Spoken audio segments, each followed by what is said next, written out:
Hi friends, welcome back to my channel. இந்த வருஷம் என்னோடய தீபாவளி செலிப்ரேஷன் பற்றின வீடியோ தான் இது. 7 வருஷத்துக்கு அப்புறம் 8வது வருஷம் இந்தியாவில் நாங்கள் தீபாவளி செலிப்ரேட் பண்ணுறோம்.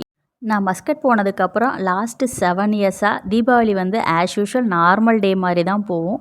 எக்ஸ்ட்ரா ஸ்வீட்டு நான்வெஜ் இருக்கும், மற்றபடி எந்த செலிப்ரேஷனும் இருக்காது.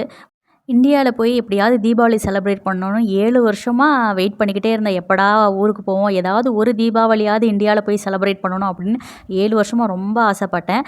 இந்த வருஷம் ஒரு ரிலேட்டிவ் மேரேஜ்க்காக நம்ம இந்தியா வந்ததுனால இந்த வருஷம் தீபாவளிக்கு முன்னாடியே வந்துட்டால் தீபாவளியும் சேர்ந்து செலிப்ரேட் பண்ணிடலாம் அப்படின்னு பிளான் பண்ணி தீபாவளிக்கு கரெக்டாக 2 டேஸ் முன்னாடி இந்தியா சேர்ந்தேன். தீபாவளிக்கு 2 நாளைக்கு முன்னாடி இந்தியா வந்ததுனால என்னால் வெளியில் ஷாப்பிங்கும் போக முடியல. ஏன்னா ரஷ்ஷாக இருக்கும், வெளியில் போனால் கூட்டமாக இருக்கும்னு நான் பர்ச்சேஸ் போகவே கிடையாது. நான் ஊர்லேருந்து வரத்துக்கு முன்னாடி எங்கள் அம்மா என்னோடய பொண்ணுக்கு பட்டு பாவாடை எடுத்து வச்சுருந்தாங்க, ஒரு 4 செட்டு. அதனால் நான் ஊர்லேருந்தே ஒரு ட்ரெஸ்ஸு எடுத்துகிட்டு வந்திருந்தேன், ஒரு 4 ட்ரெஸ்ஸு. அதை மட்டும் நான் அதில் ஒரு ட்ரெஸ் போட்டுக்கிட்டேன். பாப்பாவுக்கு அந்த பட்டு பாவாடையை யூஸ் பண்ணிக்கிட்டேன். இந்த மாதிரி பட்டாசு வச்சு நான் ரொம்ப வருஷங்களாச்சு. இந்தியாவில் இருக்கும்போது கூட நான் பட்டாசு அதிகமாக வைக்கிறதில்ல. ஏன்னா சின்ன வயசாக இருக்கும் பொழுது ஒரு டைம் பட்டாசு வைக்கும் பொழுது பட்டாசு வெடித்து அது என் ட்ரெஸ்ஸில் பட்டதுனால தீ பிடிச்சிருச்சு. அதுக்கப்புறம் நான் பட்டாசு வைக்கிறதே சுத்தமாகவே ஸ்டாப் பண்ணிட்டேன். சின்ன பட்டாசு கூட, பிஜிலி பட்டாசு கூட வைக்கவே மாட்டேன். ரொம்ப வருஷங்களுக்கு அப்புறம் இன்றைக்கி தான் நான் பட்டாசு வச்சேன். என் பொண்ணுக்கு அன்றைக்கி கையில் பிடிக்கவே முடியல. அவளுக்கு நார்மலாகவே வீட்டில் சாமி கும்பிட்டாலே அது ஒரு பெரிய ஃபெஸ்டிவலாக நினச்சிட்டு அன்றைக்கி பட்டு பாவாடை எடுத்து போட்டுக்குவா. இங்கே இந்த மாதிரி எல்லோரும் புது ட்ரெஸ் போட்டுட்டு பட்டாசு வெடிக்கிறத பார்த்துட்டு என் பொண்ணை கையில் பிடிக்க முடியல. ஒரே ஆட்டம் பாட்டம் கொண்டாட்டம் தான். செல்லில் பாட்டை போட சொல்லி ஒரே டான்ஸு. பக்கத்தில் இருக்கிறது என் தங்கச்சி பொண்ணு. எங்கள் அம்மா 2 பேர்த்துக்கும் ஒரே கலரில் பட்டு பாவாடை எடுத்து வச்சுருந்தாங்க. அதனால் அன்றைக்கி 2 பேர்த்துக்கும் ஒரே மாதிரி போட்டு விட்டுட்டு ரொம்ப 2 பேரும் சேர்ந்து என்ஜாய் பண்ணாங்க. என் பொண்ணு காலையில் ஃபஸ்ட்டு பட்டாசு வைக்கும்பொழுது ரொம்ப பயந்தா. ஏன்னா இது வரைக்கும் என் பொண்ணுக்கு பட்டாசுனா என்னானே தெரியாது. காலையில் பசங்க கையை பிடிச்சி என் பொண்ணை கூட்டிகிட்டு போய் பட்டாசு வச்சானுங்க. என் பையனோட ஃப்ரெண்டு யாத்திஸ்ன்னு இருக்கான், அவனும் என் தங்கச்சி பையன் 2 பேரும் சேர்ந்து மாற்றி மாற்றி வச்சானுங்க. கொஞ்சம் நேரத்துக்கு அப்புறம் அவளே தனியாக போய் பட்டாசு வச்சு வெடிச்சிட்டு ஓடி வர ஆரம்பிச்சிட்டா. அதுக்கப்புறம் அவளே தனியாக போய் பட்டாசு வச்சுட்டா. எனக்கு தான் ரொம்ப பயமாக இருந்துச்சு. என் பொண்ணுக்கு தீபாவளினா என்னானே தெரியாது, எப்படி இருக்கும், எப்படி செலிப்ரேட் பண்ணுவாங்க எதுவுமே தெரியாது. நாங்கள் ஊரில் இருக்கும் பொழுது நான்வெஜ் எடுப்போம். தீபாவளிக்கு ஒரு வாரத்துக்கு முன்னாடி எல்லா ஸ்வீட்டுமே ஓரளவுக்கு நான் ஒரு 7-8 வகையான ஸ்வீட்டோ ஸ்நாக்ஸோ டெய்லி ஒவ்வொன்று செஞ்சு வச்சுருவேன். அதை செஞ்சுட்டு அன்னைக்கு மட்டும் புது ட்ரெஸ் என் பொண்ணுக்கு போட்டு விட்டு அந்த ஸ்வீட்டு இதை சாப்பிடுவோம். வேறு மற்றபடி எந்த செலிப்ரேஷன் இருக்காது. புது ட்ரெஸ் போட்டு சாப்பிட்டு வீட்டில் இருப்பாங்க. ஆனால் தீபாவளினா இப்படி தான் இருக்கும், கிராக்கர்ஸ்லாம் வெடிப்பாங்க, இப்படிலாம் செலிப்ரேட் பண்ணுவாங்க அப்படின்னு அதை பற்றி எந்த ஒரு நாலேஜுமே கிடையாது. இதுதான் ஃபஸ்ட் டைம் என் பொண்ணு தீபாவளி செலிப்ரேட் பண்ணுறா, அதுவும் இந்தியாவில். இந்த வருஷம் இந்த தீபாவளி தான் என் பொண்ணு இந்தியாவில் செலிப்ரேட் பண்ண முதல் ஃபெஸ்டிவல், அதுவும் முதல் தீபாவளி. ஏன்னா அவள் இந்தியாவில் இருந்ததே ஒரு 70 to 80 டேஸ் தான் இருக்கும். என் பொண்ணுக்கு பண்டிகைனா எப்படி இருக்கும்னு காட்டணும், கோயில் கோபுரத்தை காட்டணும், இதெல்லாம் எனக்கு ரொம்ப ஆசை. ஏன்னா லாஸ்ட் டைம் நான் இந்தியா வந்திருந்தப்போ ஒரு சிசேரியன் பண்ணிவிட்டு இங்கே இந்தியா வந்ததுனால அந்த சமயத்தில் எந்த ஒரு ஃபெஸ்டிவலும் வரவும் கிடையாது. அதே மாதிரி எந்த ஒரு இடத்துக்குமே நாங்கள் போகலை. இந்த தடவை தீபாவளியை பிளான் பண்ணி வந்தோம். அதே மாதிரி என் பொண்ணு பயங்கரமாக என்ஜாய் பண்ணா. இது எல்லாமே அவளுக்கு புதுசு. இந்த மாதிரி புது ட்ரெஸ் எல்லோரும் போடுவாங்க, எல்லோரும் கிராக்கர்ஸ் வெடிப்பாங்க. இது எல்லாமே இந்த கல்ச்சரே அவளுக்கு இதுதான் ஃபஸ்ட் டைம் அவள் பார்க்குறா. அவள் ரொம்பவே என்ஜாய் பண்ணா. அவளுக்கு நம்ம ஊர் கல்ச்சர்னால் ரொம்பவே பிடிக்கும். நம்ம வீட்டில் ஒரு பூஜை பண்ணாலோ இந்த மாதிரி ட்ரெஸ் போடுறது இதெல்லாம் ரொம்பவே பிடிக்கும். இது இல்லாமல் இந்த தீபாவளிக்கு இந்த மாதிரி செலிப்ரேட் பண்ணதை அவள் ரொம்பவே என்ஜாய் பண்ணா. காலையில் ஃபஸ்ட்டு எந்திரிச்ச உடனே அவள் என் தங்கச்சி வீட்டில் இருந்தால் அங்கேருந்து வரும்போது ஒரு ஃப்ராக் போட்டிருந்தா. அதுக்கப்புறம் கொஞ்சம் நேரம் கழித்து ஒரு பட்டு பாவாடை போட்டிருந்தா. அதுக்கப்புறம் கொஞ்சம் நேரம் கழித்து அதெல்லாம் அழுக்காயிடுச்சு, எனக்கு வேறு ட்ரெஸ் போட்டு விடுங்கன்னு சொல்லி இன்னொரு பட்டு பாவாடை போட்டுக்கிட்டா. இந்த மாதிரி ட்ரெஸ்ஸை சேஞ்ச் பண்ணிக்கிட்டே இருந்தா அவள். மஸ்கட்டில் கிராக்கர்ஸ்லாம் நாட் அலவுடு. நேஷ்னல் டேக்கு மட்டும் அங்கே கிராக்கர்ஸ் ஒரு இடத்துல வெடிப்பாங்க. அது நாங்கள் போய் பார்க்க தேவையில்ல, அந்த இடத்துக்கு நாங்கள் போனதும் இல்லை. ஏன்னா எங்கள் வீட்டு விண்டோலேருந்து பார்த்தாலே எங்கள் கிராக்கர்ஸ் எல்லாமே நல்லாவே தெரியும். ஏன்னா நாங்கள் 8th ஃப்ளோரில் இருக்கிறதுனால. அதனால் அன்றைக்கி ஒரு நாள் மட்டும் அந்த ஒரு 1/2 hour நின்று நாங்கள் அந்த கிராக்கர்ஸ் வெடிக்கிறத பார்ப்போம். இந்த மாதிரி டிஃப்ரெண்ட்டாக கிராக்கர்ஸ் இருக்கும். கலர்ஃபுல்லாக வெடிக்கும், நைட்டில் வெடிக்கணும், பகலில் வெடிக்கணும். இந்த மாதிரி இது எல்லாமே என் பொண்ணு இதான் ஃபஸ்ட் டைம் பார்க்குறா. என்னதான் டிஃப்ரெண்ட்டான sweet, different types of non vegs செஞ்சு சாப்பிட்டாலும் இந்த பட்டாசு பார்க்காம, பட்டாசை வெடிக்காமல் ஒரு செலப்ரேஷன் இருந்தால் அது தீபாவளி மாதிரியே இருக்காது. 7 வருஷமாக எனக்கு அப்படி தான் இருந்தது. அது தீபாவளி மாதிரியே இருக்காது. As usual normal day. ஆக்சுவலாக எல்லா வீக்கெண்டும் இந்த மாதிரி நான்வெஜ் சமைக்க தான் போகிறோம். அதே மாதிரி தான் அன்றைக்கி நான்வெஜ் சமைச்சிருப்போம். எக்ஸ்ட்ரா என்ன ஸ்வீட்ஸ் மட்டும் நிறைய ஸ்வீட்ஸ் இருக்கும். நார்மல் டேக்கும் தீபாவளிக்கும் பெருசாக வித்தியாசம் தெரியாது. இந்த வருஷம் ரொம்பவே ஹாப்பியாக இருந்துச்சு.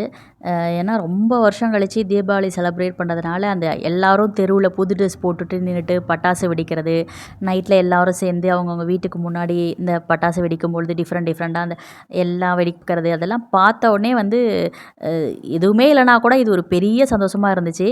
என் பொண்ணுக்கு ஒரே டான்ஸ் தான் பாருங்க. அந்த பட்டாசு வெடிக்கும் பொழுது டான்ஸ் ஆடிக்கிட்டே கையில சுத்திட்டுருப்பா. என் பொண்ணு டிவியில கூட இந்த மாரி பார்த்தது கிடையாது. டிவிலயோ, யூடியூப்லயோ இந்த மாதிரிலாம் நான் போட்டு காட்டுனதும் கிடையாது, பார்த்ததும் கிடையாது. எந்தெந்த பட்டாச எப்படி வெடிக்கணும்னு ஒரு டைம் சொன்னா போதும், அத அப்படியே ஃபாலோ பண்ணி அதே மாதிரி அவ தானாவே வெடிக்க ஆரம்பிச்சுட்டா. எங்க அம்மா முன்னாடியே பட்டாசுலாம் வாங்கி வச்சிருந்தாங்க. மோஸ்ட்லி வந்து இந்த சின்ன பசங்க வெடிக்கிற மாரி நைட்டு வெடிங்க தான் வாங்கி வச்சிருந்தாங்க. நைட்டில் நாங்கள் பட்டாசு வெடிக்க ஸ்டார்ட் பண்ணும்பொழுது அந்த தெரு முழுக்க இந்த எண்டுலேருந்து அந்த எண்டு வரைக்கும் எல்லா வீட்டிலையும் வரிசையாக அந்த பட்டாசு டிஃப்ரெண்ட்டாக வெடிக்கிறத பார்த்துட்டு ரொம்பவே சந்தோஷமாக இருந்துச்சு.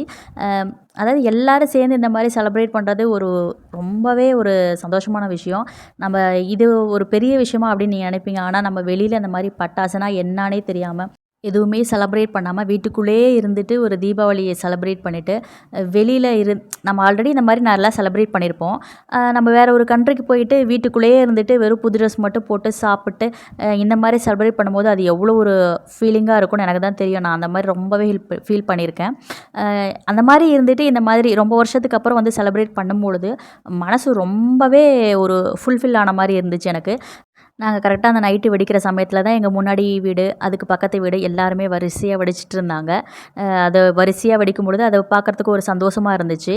நான் வந்து சின்ன பிள்ளையா இருக்கும்போதெல்லாம் எங்கள் ஊரில் புது ட்ரெஸ்ஸை வந்து தீபாவளிக்கு ஒரு 10 நாளைக்கு முன்னாடி, ஒரு வாரத்துக்கு முன்னாடி எடுத்துகிட்டு வந்துருவாங்க. எடுத்துகிட்டு வந்துட்டு அது ஒவ்வொரு வீடாக பார்த்தீங்களா, நாங்கள் இந்த ட்ரெஸ் எடுத்திருக்கோம் அப்படின்னு அந்த ட்ரெஸ்ஸை வந்து ஒவ்வொருத்தராக காட்டிக்குவாங்க, ஷேர் பண்ணிக்குவாங்க.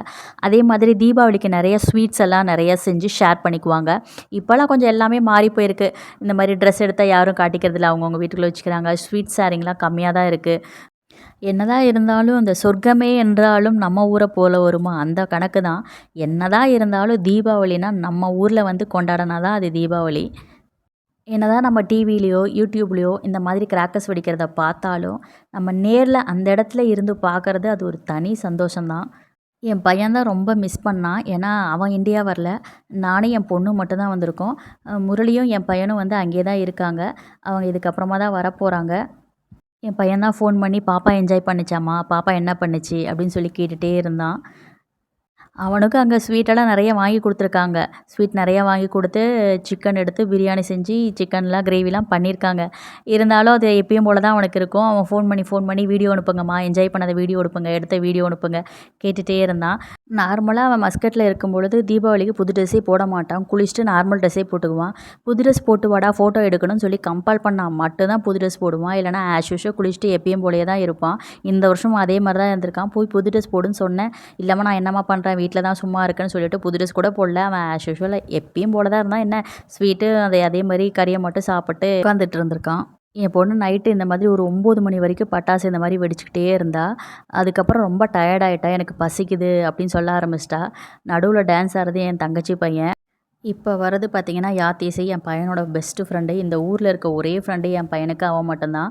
என் பையன் எப்போ வந்தாலும் அவன் கூட தான் சுற்றிட்டு இருப்பான். அவனும் என் பையன் கூட தான் சேர்ந்து விளாண்டுட்டு இருப்பான்.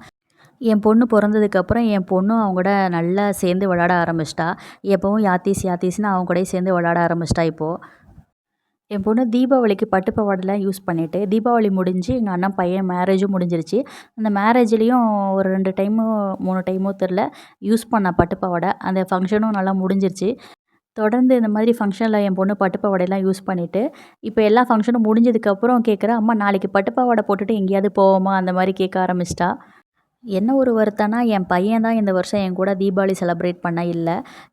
2 பேரும் அங்கே தனியா இருக்காங்க. நாங்க 2 பேரும் இங்கே தனியா செலிப்ரேட் பண்ணனோம். என் பையன் இல்லாம இது நான் கொண்டாடுற முதல் தீபாவளி இதுதான்னு நெனைக்கிறேன். பொறந்ததுலேருந்து என் கூடயே தான் இருந்தான். இவ்வளோ நாள் என்னை பிரிஞ்சு இருந்ததே இல்ல. அங்கே இங்கேன்னு ரிலேட்டிவ்ஸ் வீட்டுக்கு 1 நாள் 2 நாள் போனா கூட, திரும்ப நான் வந்துருவான். என் கூட தான் இருப்பான். இவ்வளோ நாள் என்னை விட்டு பிரிஞ்சது இருந்ததும் இல்ல. என்னை விட்டுட்டு தனியா தீபாவளி அவன் செலிப்ரேட் பண்ணதும் இல்ல. அது ஒரு வருத்தம் தான். 4 பேர் சேர்ந்து ஏதாவது ஒரு ஃபெஸ்டிவல் இந்தியாவில செலிப்ரேட் பண்ணணும்னு ரொம்ப ஆசையாக இருக்குது. நெக்ஸ்ட் டைம் ஏதாவது அந்த மாதிரி பிளான் பண்ணி வரலான்னு இருக்கோம். பார்க்கலாம். இந்த வருஷம் எங்களுடைய தீபாவளி இந்த மாதிரி தான் போச்சு. இந்த வருஷம் இந்தியாவில் அதுவும் எங்கள் ஊரில் தீபாவளி செலிப்ரேட் பண்ணது ரொம்பவே சந்தோஷமாக இருந்தது. இந்த வீடியோ அவ்வளோதான் ஃப்ரெண்ட்ஸ். இந்த வீடியோ பிடிச்சிருந்தா லைக் பண்ணுங்கள், ஷேர் பண்ணுங்கள், சப்ஸ்கிரைப் பண்ணுங்கள். நம்ம நெக்ஸ்ட் ஒரு நல்ல வீடியோவில் மீட் பண்ணலாம். தேங்க்யூ.